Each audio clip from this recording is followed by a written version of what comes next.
إلهي واسع الكرم ورب البيت والحرم، إليك أتيت منكسرا منيبا أغبر القدم.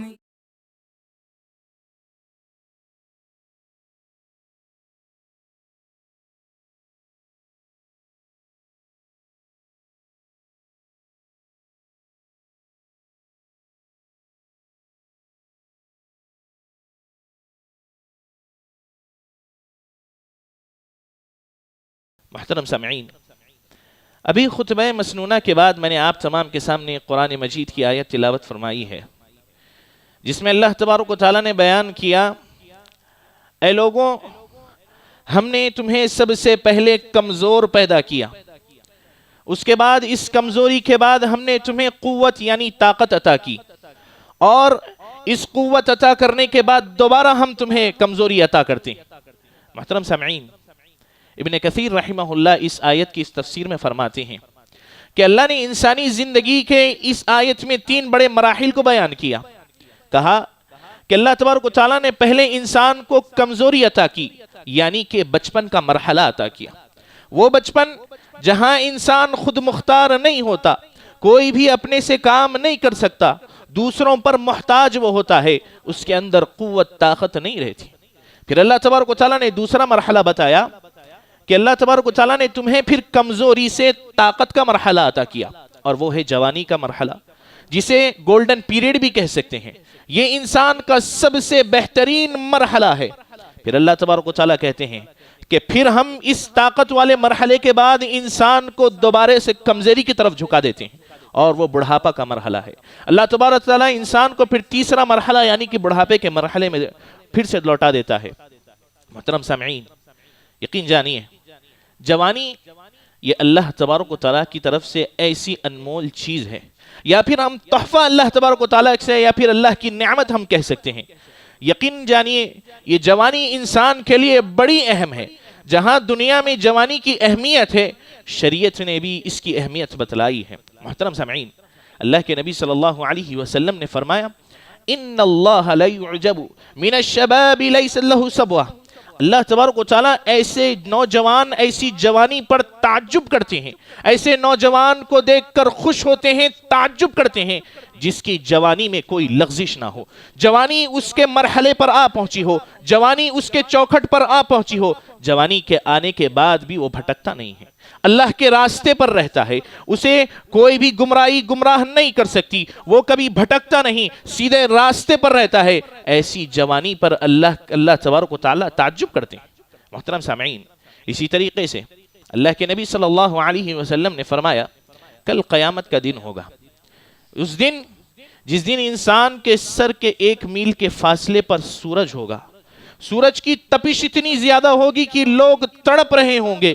اس وقت اللہ کے نبی صلی اللہ علیہ وسلم نے فرمایا، 7 خوش نصیب لوگ ایسے ہوں گے، 7 اللہ تبارک و تعالیٰ کے خوش نصیب بندے ایسے ہوں گے، جسے اللہ تبارک و تعالیٰ کل قیامت کے دن اپنے عرش کا سایہ نصیب کرے گا، جس دن کوئی سایہ نہیں ہوگا سوائے اللہ تبارک و تعالیٰ کے عرش کے سایہ کے۔ اللہ کے نبی صلی اللہ علیہ وسلم نے فرمایا کہ 7 خوش نصیب لوگ ایسے ہوں گے جن کو اللہ تبارک و تعالیٰ اپنی عرش کا سایہ نصیب فرمائے گا۔ اس میں سے ایک شخص کے بارے میں اللہ کے نبی صلی اللہ علیہ وسلم نے فرمایا، شاب نشأ فی عبادت اللہ، ایسا نوجوان جس نے اپنی جوانی کو اللہ کی راہ میں قربان کر دی ہو، جس نے اپنی جوانی کو اللہ کی عبادت میں لگا دی ہو، جس کا اٹھنا بیٹھنا سونا جاگنا کھانا پینا سب اللہ کے لیے ہو، ایسے نوجوان کے بارے میں اللہ کے نبی صلی اللہ علیہ وسلم نے فرمایا کہ اللہ تبارک و تعالیٰ ایسے نوجوان کو کل قیامت کے دن اپنے عرش کے سائے کے نیچے رکھیں گے۔ محترم سامعین، یقین جانیے، جوانی کی بڑی اہمیت اسلام نے بتلائی ہے، اسی لیے کہا گیا کہ تم جوانی کی قدر کرو، جوانی کی تم قدر کیا کرو۔ اللہ کے نبی صلی اللہ علیہ وسلم نے فرمایا، اغتنم خمسا قبل خمس، اے لوگوں 5 چیزوں سے پہلے غنیمت جان لو، 5 چیزوں سے پہلے غنیمت جان لو۔ اس میں کہا شبابک قبل حرمک، اے لوگوں اپنی جوانی کو اپنے بڑھاپے سے پہلے غنیمت جان لو. ایسا نہ ہو کہ کل تمہارے در پر بڑھاپا آ جائے اور تم افسوس کرتے بیٹھو کہ کاش میں جوان ہوتا, کاش میں جوان ہوتا, اللہ کے لیے میں کھڑ کر نماز پڑھتا, کاش میں جوان ہوتا, تہجد میں اللہ کے لیے میں کھڑ کر اور 2 زیادہ سجدے کر لیتا, کاش میں جوان ہوتا تو اللہ کے لیے میں اور کچھ بھی زیادہ عبادتیں کرنے لگتا. اسی لیے شاعر نے کہا لیت الشباب یعود یوما, میں چاہتا ہوں کہ کاش جوانی دوبارہ سے میرے پاس لوٹ کر آئے, میں چاہتا ہوں کہ کاش جوانی دوبارہ سے میرے پاس لوٹ کر آئے اور میں اسے بتاؤں کہ بڑھاپے نے میرے ساتھ کیا کیا کیا ہے. یقین جانیے اگر آپ جوانی کی قدر نہیں کرو گے, بڑھاپا آپ کو درد اور تکالیف دے کر جوانی کی اہمیت بتائے گا. محترم سامعین, اگر جوانی کی قدر نہیں کرو گے تو اسلام شریعت نے بتلایا, اللہ کے نبی صلی اللہ علیہ وسلم نے فرمایا کہ کل قیامت کے دن ابن آدم یعنی اللہ تبارک و تعالیٰ کے بندے کے پیر اللہ کے سامنے جب تک نہیں ہٹیں گے, یعنی کہ انسان اللہ کے سامنے سے اس وقت تک نہیں ہٹے گا جب تک اللہ تبارک و تعالیٰ اس سے سوالات کریں گے اور اللہ کے جوابات نہ دے دیں. اس میں سے اللہ تبارک و تعالیٰ انسان سے پہلا سوال پوچھے گا, اے انسان جو میں نے تمہیں عمر دی تھی بھلا بتاؤ کہ تم نے عمر کہاں اڑائی, کہاں گزاری ہے عمر. اس کے بعد دوسرا سوال اللہ تبارک و تعالیٰ اس بندے سے کریں گے کہ اے میرے بندے جو ہم نے تمہیں جوانی عطا کی, بھلا بتاؤ کہ تم نے یہ جوانی کہاں گزاری. دیکھیے جو پہلے سوال میں اللہ تبارک و تعالیٰ نے عمر کے بارے میں پوچھا, عمر میں بچپن بھی آ جاتا ہے, جوانی بھی آ جاتی ہے, بڑھاپا بھی آتا ہے, لیکن دوسرا سوال خصوصاً جوانی کے بارے میں پوچھا گیا کہ ہم نے جو تمہیں جوانی عطا کی بھلا بتاؤ یہ تم نے جوانی کہاں گزاری. یقین جانیے اسلام میں جوانی کی بڑی اہمیت ہے. اللہ کو تمہارے سجدے, تمہارے رکوع بڑے پسند ہیں. نوجوان کے سجدے رکوع اللہ تبارک و تعالیٰ کو بہت زیادہ پسند ہے. محترم سامعین, آج ہم نوجوانوں کا بیرا روی کا بڑا المیہ یہ ہے, میں کہہ سکتا ہوں کہ آج جو نوجوان بھٹکا ہوا ہے اس کا سب سے بڑی وجہ یہی ہے کہ آج نوجوان دین سے دور ہے, دین کی تعلیمات سے دور ہے, مساجد سے دور ہے, علماء سے دور ہے, مجلسوں سے دور ہے. جہاں کہیں دین کی باتیں ہوتی ہو, جہاں کہیں اصلاح کی باتیں ہوتی ہو, ایسی مجلسوں سے آج نوجوان بڑا دور ہے. محترم سامعین, اس کی وجوہات میں سے ایک وجہ سوشل میڈیا کا استعمال بھی آتا ہے. آج ہمارے نوجوانوں کے ہاتھوں میں ایک ایسا آلہ موجود ہے جو اگر ہم اسے غلط استعمال کریں گے وہ یقیناً ہمیں جہنم کی سیڑھیاں چڑھائے گا. محترم سامعین, سوشل میڈیا کا کثرت سے استعمال کرنا انسان کو ذہنی مریض بنا دیتا ہے. آکسفورڈ یونیورسٹی نے ایک سروے کیا جسے دا کوئنٹ نیوز پیپر نے چھاپا تھا. کہا کہ آج اکثر نوجوانوں میں 2 بڑی بیماری پائی جاتی ہے جس کی وجہ یہ سوشل میڈیا ہے. پہلی بیماری جسے ہم ADHD کہتے ہیں, اٹینشن ڈیفیسٹ ہائپر ایکٹیویٹی ڈس آرڈر. اس میں ہوتا یہ ہے کہ انسان کے اندر سے صبر اور تحمل ختم ہو جاتا ہے, انسان کے اندر صبر باقی نہیں رہتا. اور یقین جانیے اسلام آپ سے صبر چاہتا ہے, شریعت آپ سے صبر چاہتی ہے. آپ کے راستے میں تکالیف آئیں گے, آپ کے راستے میں پریشانی آئیں گی, آپ کو چاہیے کہ آپ اس چیز پر صبر کریں. لیکن یہ سوشل میڈیا کا کثرت سے استعمال کرنا آپ کے اندر سے صبر کو چھین لے رہا ہے. محترم سامعین, اسی طریقے سے کہا گیا کہ دوسری جو ذہنی مریض جو انسان کو بنا رہا ہے سوشل میڈیا, یہ پروکیسٹینیشن کہتے ہیں. پروکیسٹینیشن کہتے کسے ہیں کہ آج کے کام کو بعد میں ٹالنے والے کام کو پروکیسٹینیشن کہتے ہیں. کہ انسان سے کہا جائے کہ تم اب نماز پڑھو, عبادت کرو, کہے گا میں بعد میں کروں گا, میں بعد میں کروں گا, بعد میں کروں گا, کہتا ہے دیکھا جائے گا. ہم پوچھتے ہیں کب دیکھا جائے گا, کب دیکھا جائے گا؟ جب تمہارے جسموں سے فرشتے روح کھینچ کر نکال لیں گے, کیا تب دیکھا جائے گا؟ کیا تمہارے سروں پر جب موت لٹک رہی ہوگی, کیا تب دیکھا جائے گا؟ محترم سامعین, یقین جانیے یہ سوشل میڈیا کا کثرت سے استعمال کرنا انسان کو ذہنی مریض بنا رہا ہے. محترم سامعین, اسی کا کثرت سے استعمال کرنے میں سے ایک ہمارے نوجوانوں کے اندر یہ بھی بات پائی جاتی ہے کہ نوجوان آج بڑا جلد مایوس ہو جاتا ہے, بڑا جلد اللہ تبارک و تعالیٰ سے مایوس ہو جاتا ہے. جو کبھی ہاتھ اٹھا کر اللہ سے مانگ لے, ایسا نہیں کہ آپ کو فوراً وہ چیز مل جائے. یقیناً اللہ کے راستے میں وہ چلتا ہے, لیکن تکالیف پریشانیاں آتی ہیں. جب وہ تکالیف پریشانیاں دور نہیں ہوتی تو اللہ سے مایوس ہونے لگ جاتا ہے. ایسے نوجوانوں کے لیے حضرت موسیٰ علیہ السلام کا قصہ ہے. حضرت موسیٰ علیہ السلام جب اپنی قوم کو لے کر فرعون کے شہر سے بھاگ رہے تھے, دوڑ رہے تھے, نکل رہے تھے, اس وقت فرعون کو یہ بات معلوم ہوئی کہ موسیٰ اپنے ماننے والوں کو لے کر نکل رہے ہیں. فرعون اپنی پوری لشکر کو لے کر ان کے تعاقب میں نکل جاتا ہے، ان کے پیچھے نکل جاتا ہے۔ جب موسیٰ علیہ السلام اور ان کے ماننے والے ایک ایسی جگہ پہنچتے ہیں، سامنے دیکھتے ہیں سمندر ہے جس میں سے جانے کے لیے کوئی بھی راستہ نہیں، پیچھے مڑ کر دیکھتے ہیں تو فرعون اپنی فوج لے کر آ رہا ہے۔ موسیٰ علیہ السلام کے ماننے والے کہنے لگے ان لمدرکون، اب یقیناً ہم تو پکڑے گئے۔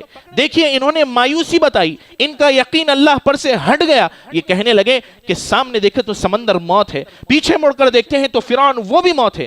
لیکن دیکھیے ایک نبی کا اللہ پر کس طریقے سے ایمان ہوتا ہے۔ اس وقت حضرت موسیٰ علیہ السلام دیکھتے ہیں کہ سامنے سمندر موت، پیچھے فرعون اس کی فوج کے ساتھ موت، سامنے موت ہے پیچھے موت ہے، لیکن دیکھیے یقین اللہ پر اتنا، کہتے ہیں قال کلا ان معی ربی سیہدین، کہتے ہیں کہ ہرگز نہیں، یقیناً میرا رب میرے ساتھ ہے، ضرور میرے لیے وہ راستہ نکالے۔ اللہ پر یقین ایسا دیکھیے، سامنے دیکھتے ہیں تو موت، پیچھے دیکھتے ہیں تو موت، پھر بھی اللہ پر ایمان ایسا کہ کہتے ہیں کہ میرا رب میرے ساتھ ہے، یقیناً میرے لیے وہ راستہ ضرور نکالے گا۔ دیکھیے اللہ تبارک و تعالیٰ نے کیسے ان کی مدد کی۔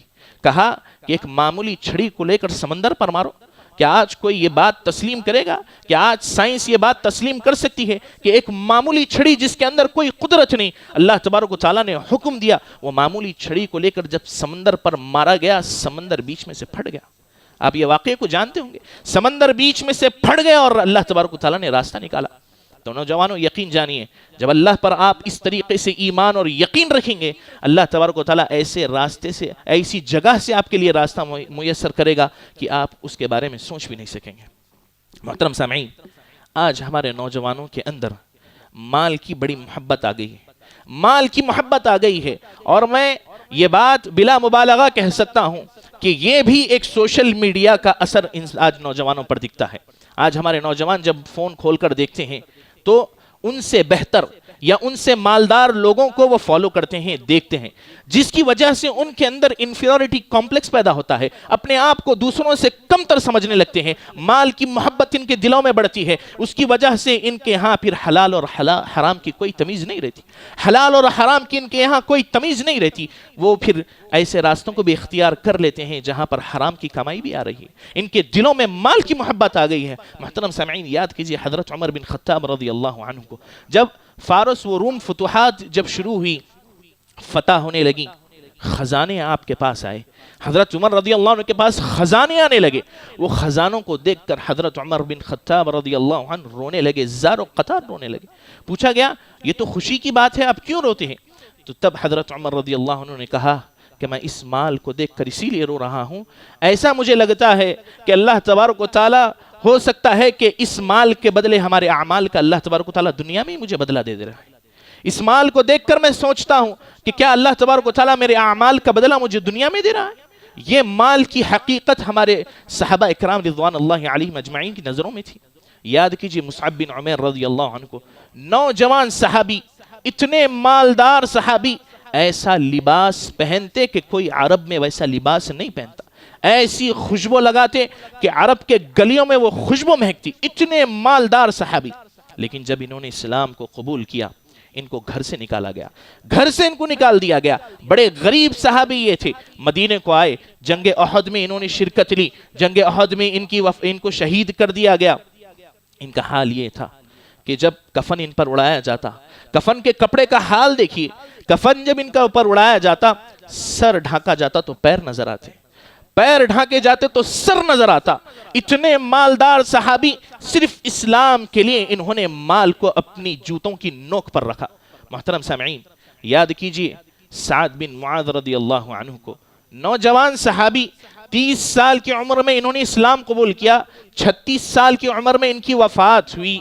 دیکھیے انہوں نے ان 6 سالوں میں اللہ کو کیسے نہیں منایا ہوگا، اللہ کے سامنے کیسی عبادت انہوں نے نہیں کی ہوگی، صرف 6 سال کی مدت میں، کہ جب ان کی وفات ہوئی تو اللہ کے نبی صلی اللہ علیہ وسلم نے کہا لقد اہتز عرش الرحمن بموت سعد بن معاذ، کہتے ہیں کہ سعد بن معاذ کی موت کی وجہ سے اللہ کا عرش ہل گیا۔ کیسی انہوں نے عبادت اللہ کے سامنے نہیں کی ہوگی کہ ان کی وفات پر اللہ کا عرش ہل گیا، اور اللہ تبارک و تعالیٰ نے اپنے مقرب فرشتوں کو ان کے جنازے میں بھیجا تھا۔ محترم سامعین، یقین جانیے یہ جوانی بڑی اہمیت والی ہے، یقین جانیے اس کی قدر کیجئے، قدر نہیں کرو گے تو آپ کو آگے بھگتنا پڑے گا۔ محترم سامعین، اسی طریقے سے آج جو ہمارے نوجوانوں کا اٹھنا بیٹھنا ایسے دوستوں میں جو ان کے کیریکٹر کو ڈیفائن کرتا ہے، جب پوچھا گیا ایک بڑے سائنٹسٹ یا پھر بڑے تھیوریٹیکل سے کہ اگر کسی انسان کے بارے میں معلوم کرنا ہو تو سب سے بہترین چیز کیا ہے کہ اس سے نہ پوچھا جائے، اس سے بغیر معلوم کرے، اس کے بارے میں بغیر جانے اس کے بارے میں کیسے بہترین طریقے سے معلوم کیا جائے، تو کہا گیا کہ اس کے اطراف والوں کو دیکھو، وہ جس کے ساتھ اٹھتا ہے، جس کے ساتھ بیٹھتا ہے، وہ لوگوں کو دیکھ کر اس کے کیریکٹر پر آپ سوچ سکتے ہیں کہ وہ کس طریقے کا ہوگا۔ محترم سامعین، یقیناً میں دوستی کے بارے میں کہتا ہوں، برا محلہ، بری دوستی، بری سنگت، یقین جانیے انسان کے ایمان، انسان کے اسلام میں ایسا نقصان پہنچائے گا کہ آپ کو اس چیز کی بھنک بھی نہیں ہوگی، کل قیامت کے دن آپ کو اس چیز کا اہمیت معلوم ہوگی۔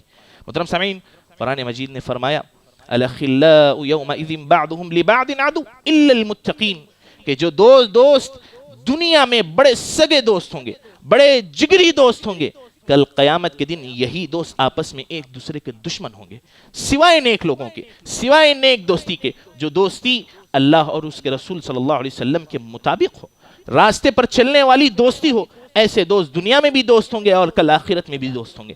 لیکن جانیے، برا دوست اگر آپ کی دنیا میں جگری دوست کیوں نہ ہو، کل قیامت کے دن آپ کے سامنے وہ جانی دشمن بن کر کھڑے ہوگا، آپ کا دشمن کل قیامت کے دن ہوگا۔ محترم سامعین، دیکھیے بری سنگت، برا دوست آپ کے ایمان کو کیسے بگاڑتا ہے، کیسے ختم کرتا ہے، اس کی مثال لیجیے۔ ابو طالب اللہ کے نبی صلی اللہ علیہ وسلم کے چچا، آخری سانسیں چل رہی ہے، موت کا وقت بالکل قریب ہے، اللہ کے نبی صلی اللہ علیہ وسلم آ کر کہتے ہیں اے چچا جان، صرف آپ اپنی زبان سے کلمہ پڑھ لیں، صرف کلمہ آپ اپنی زبان سے پڑھ لیں، میں اللہ کے ہاں آپ کی مغفرت کی سفارش کروں گا، صرف اپنی زبان سے آپ کلمہ پڑھ لیں، اتنا کہا۔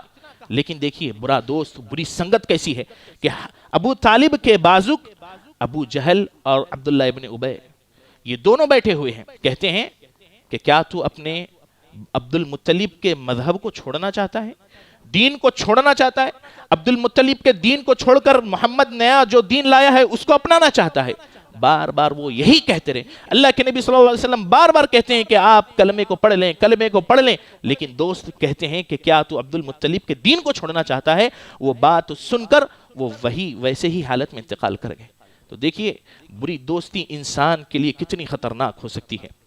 محترم سامعین، اسی طریقے سے آج نوجوانوں میں اور خود ہمارے اندر ایسا ماحول پیدا ہو گیا ہے کہ ہم دین کے علم سے بڑے دور ہوتے جا رہے ہیں۔ چاہے آج کتنے ایسے لوگ ہیں، اگر میں پوچھوں کہ بھلا بتاؤ اسلام کے ارکان کتنے ہیں، نماز میں ایسی کون سی چیزیں ہیں جس کے کرنے سے نماز ٹوٹ جاتی ہے، وضو کن چیزوں سے ٹوٹتا ہے، کتنے ایسے لوگ ہوں گے جو اس چیز کا جواب دے سکیں گے؟ بہت کم اللہ ماشاءاللہ۔ اس کی وجہ کیا ہے کہ آج ہم دین سے بڑے دور ہیں۔ حضرت عمر بن خطاب رضی اللہ عنہ کو یاد کیجئے، انہوں نے ایک اپنے ساتھی کو مقرر کیا اور کہا کہ میں ایک دن تجارت کو جاتا ہوں، تم اللہ کے نبی صلی اللہ علیہ وسلم کی مجلس میں بیٹھنا اور علم حاصل کرنا، اور شام کو میں آؤں گا اور تم مجھے پورا علم سکھانا، اور دوسرے دن میں نبی صلی اللہ علیہ وسلم کی مجلس میں جا کر بیٹھتا ہوں اور تم تجارت کو جانا۔ اس طریقے سے وہ آپسی باہمی تعلق ایسا ہوا کہ دونوں نے اللہ کے نبی صلی اللہ علیہ وسلم کا علم سیکھا۔ تو ہمارے اندر بھی چاہیے کہ ہم دین علم سیکھیں، علماء سے جڑیں، مسجدوں میں آ کر رہیں، مسجدوں میں جب کبھی حلقات ہوں، جب کبھی مجلسیں منعقد ہوں، آ کر بیٹھیں اور دین علم سیکھنے کی کوشش کریں۔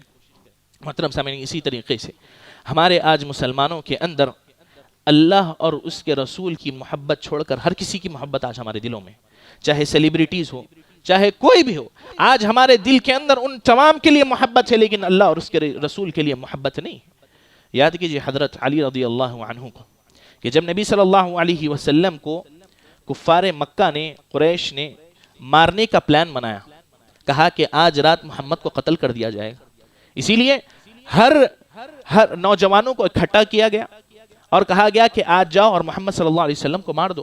یہ بات جب اللہ کے نبی صلی اللہ علیہ وسلم کو معلوم ہوئی تو آپ نے حضرت علی رضی اللہ عنہ کو کہا کہ میرے پاس مکے والوں کی امانتیں موجود ہیں، لہٰذا تم جاؤ اور میرے بستر پر سو جانا اور صبح اٹھ کر وہ امانتیں لوگوں تک پہنچانا اور واپس مدینہ آ جانا، میں ہجرت کرنے والا ہوں۔ دیکھیے نبی سے کتنی محبت حضرت علی رضی اللہ عنہ کو، کتنی زیادہ محبت. پتا ہے کہ دروازے کے باہر ننگی تلواریں کھڑی ہیں، پتا ہے کہ دروازے کے باہر موت میرا انتظار کر رہی ہے، لیکن اللہ پر یقین اتنا اور نبی صلی اللہ علیہ وسلم سے محبت اتنی کہ بغیر کسی خوف و فکر کے آرام سے اللہ کے نبی صلی اللہ علیہ وسلم کے بستر میں سو جاتے. یہ ہوتی ہے نبی صلی اللہ علیہ وسلم سے محبت. یاد کیجئے خبیب بن عدی رضی اللہ عنہ کو، ایک نوجوان صحابی جن کو اللہ کے نبی صلی اللہ علیہ وسلم نے جنگ کے لیے بھیجا، لیکن وہاں پر وہ پکڑے گئے. اس کے بعد مکہ کے مشرکین نے ان کو پکڑا، ان کو لٹکایا، ان کو اذیتیں دی، تکلیفیں دے رہے تھے، اور بیچ میں ان سے بس ایک ہی جملہ کہا کہ اے خبیب تم بس اتنا کہو کہ تمہاری جگہ محمد ہو اور ہم تمہیں جانے دیں گے. تم بس اتنا اپنی زبان سے کہہ دو کہ تمہاری جگہ محمد ہو اور ہم تمہیں جانے دیں گے. تو حضرت خبیب بن عدی رضی اللہ عنہ نے کہا کہ یہ تم نے تو بہت بڑی بات کہہ دی. اگر تم یہ کہو کہ محمد صلی اللہ علیہ وسلم کے پیر میں کانٹا بھی چبھ جائے اور تم مجھے جانے دو، یہ بھی میرے لیے گوارا نہیں. میری ایک جان تو کیا، ایسی 100 خبیب کی جانیں اللہ کے نبی صلی اللہ علیہ وسلم کے لیے قربان ہے. یہ ہوتی ہے نبی صلی اللہ علیہ وسلم سے محبت. لیکن آج ہمارے نوجوان منشیات میں بڑے ڈوبے ہوئے ہیں. سگریٹ، تمباکو، گٹکا. بڑی تکلیف ہوتی ہے جب ہم نیوز میں پڑھتے ہیں کہ مسلمان نوجوانوں کے پاس یہ سب تمام چیزیں برآمد ہوئی. بڑا افسوس ہوتا ہے. اگر ہم جا کے بھی اصلاح کرنے کی کوشش کریں، کہتے ہیں کہ ہم اسے فوراً نہیں چھوڑ سکتے، ہمیں کچھ مدت دو، 1 مہینے کا وقت دو، 2 مہینے کا وقت دو، ہم اسے چھوڑ دیں گے. یاد کیجئے صحابہ اکرام رضوان اللہ علیہم اجمعین کو کہ یہاں حکم آتا اور کیسے وہ عمل کرتے. ابو ایوب انصاری رضی اللہ عنہ کے یہاں پر صحابہ اکرام بیٹھ کر شراب پی رہے تھے. حالانکہ اس وقت شراب کی حرمت نہیں تھی، شراب جائز تھی. شراب پی رہے ہیں، باہر سے ایک منادی آواز لگاتا ہے کہ آج سے تم پر شراب کو حرام کر دیا گیا، سن لو. تو ابو ایوب انصاری رضی اللہ عنہ حضرت انس رضی اللہ عنہ کو کہتے ہیں کہ ذرا باہر جاؤ، سنو وہ منادی کیا کہہ رہا ہے. جب وہ باہر جا کر سن کر واپس آ کر کہتے ہیں کہ ابو ایوب انصاری، وہ منادی یہ اعلان لگا رہا ہے کہ آج سے تم پر شراب کو حرام کر دیا گیا. یہ بات سننا تھا کہ جن کے ہاتھوں میں شراب تھی وہ سب شراب پھینکنے لگے، جن کے گھروں میں شراب موجود تھی وہ سب تمام کے تمام شراب کو مدینے کی گلیوں میں بہانے لگے. ایسا لگ رہا تھا کہ مدینے کی گلیاں شراب سے بہ رہی تھی. اتنا تو چھوڑیے، جن کے حلق میں شراب ابھی موجود تھی، جنہوں نے ابھی شراب نگلا نہیں، جن کے پیٹوں میں شراب ابھی موجود تھی، وہ اپنی انگلیاں ڈال کر اپنی حلق سے شراب کو نکال رہے تھے. اسی کو شاعر نے بڑے ہی خوبصورت انداز میں کہا، مصور کھینچ وہ نقشہ جس میں یہ صفائی ہو، مصور کھینچ وہ نقشہ جس میں یہ صفائی ہو، ادھر حکم محمد ہو اور ادھر گردن جھکائی ہو. اسی طریقے سے آپ کا اور میرا حال یہی ہونا چاہیے کہ یہاں پر حکم محمد صلی اللہ علیہ وسلم آ گیا، ہمیں چاہیے کہ فوراً اس کی تکمیل کریں، اسے فوراً اس میں اپنائیں. محترم سامعین، یقین جانیے آج نوجوانوں کے اندر تنہائی کا گناہ بھی بڑا عام ہو گیا ہے. تنہائی کا گناہ خاص نوجوانوں کے لیے نہیں، ہر کسی عمر کے لیے. جب بچہ بالغ ہو جاتا ہے تب سے لے کر، یا پھر کہیں کہ ہر عمر کے لیے تنہائی کا گناہ بڑا سنگین ہے. عام گناہ تو سنگین ہے ہی ہے، لیکن تنہائی کا گناہ بڑا سنگین ہے. ثوبان رضی اللہ عنہ کہتے ہیں کہ اللہ کے نبی صلی اللہ علیہ وسلم نے فرمایا، لَأَعْلَمَنَّ أَقْوَامًا مِّنْ أُمَّتِي، میں اپنی قوم، اپنی امت میں سے ایسے لوگوں کو جانتا ہوں، يَأْتُونَ يَوْمَ الْقِيَامَةِ بِحَسَنَاتٍ أَمْثَالِ جِبَالِ التِّهَامَّةِ بَيْضَاء. کل قیامت کے دن ایسے لوگ تہامہ پہاڑ برابر نیکیاں، وہ بھی چمکتی ہوئی نیکیاں لے کے آئیں گے. فَيَجْعَلَهَا اللَّهُ هَبَاءً مَنْثُورًا، لیکن اللہ تبارک و تعالیٰ ایسے لوگوں کے نیکیوں کو ہوا میں اڑا دیں گے. پہاڑ برابر نیکیوں کو اللہ تبارک و تعالیٰ ہوا میں ریزہ ریزہ کر اڑا دیں گے. پوچھا گیا کہ ایسا کیوں؟ کہا الا انہم من اخوانکم ومن جلدتکم ویأخذون اللیل کما تأخذون. وہ کوئی عام مسلمان نہیں، وہ تو تمہارے بھائیوں میں سے. جس طرح تم راتوں میں نماز اٹھ کر پڑھتے ہو اسی طریقے سے وہ نماز پڑھتے ہیں. وَلَكِنَّهُمْ قَوْمٌ إِذَا بِمَحَارِمِ اللَّهِ انْتَهَكُوهَا. لیکن یہ ایسی قوم ہے جب کبھی تنہائی، جب کبھی اکیلے پن میں ہوتی ہے، اللہ کے حدود سے آگے بڑھ جاتی ہے، اللہ کے حدوں سے آگے تجاوز کرنے لگتی ہے کہ اگر غلطی سے بھی ان کے کمرے میں ایک بلی بھی داخل ہو جائے یہ گھبرا جائیں گے، خوف کھا جائیں گے. لیکن انہیں یہ خوف نہیں کہ اللہ تبارک و تعالیٰ انہیں دیکھ رہا ہے. محترم سامعین، کسی نے کیا ہی خوب کہا کہ تنہائی گناہ کرنے سے بچو، لیکن تنہائی میں گناہ کرنے سے اور بھی زیادہ بچو، اسی لیے کہ جو تنہائی میں جو ذات تمہیں دیکھ رہی ہے کل قیامت کے دن وہی ذات تمہارا حساب بھی لے گی. محترم سامعین، یقین جانیے تنہائی کا گناہ یہ بہت زیادہ سنگین ہے. آخر میں دعا کرتا ہوں اللہ تبارک و تعالیٰ ہم تمام کو کہنے اور سننے سے زیادہ عمل کرنے کی توفیق عطا فرمائے۔ اللہ تبارک و تعالی ہم کو نبی صلی اللہ علیہ وسلم کے بتائے ہوئے راستے پر چلنے کی توفیق عطا فرمائے۔ جو یہاں پر بیمار ہیں اللہ تبارک و تعالی انہیں شفاء عاجلہ و کاملہ عطا فرمائے۔ جو یہاں پریشان ہیں اللہ تبارک و تعالی ان کی پریشانیوں کو دور کرے۔ آمین ثم آمین، وآخر دعوانا ان الحمد للہ رب العالمین۔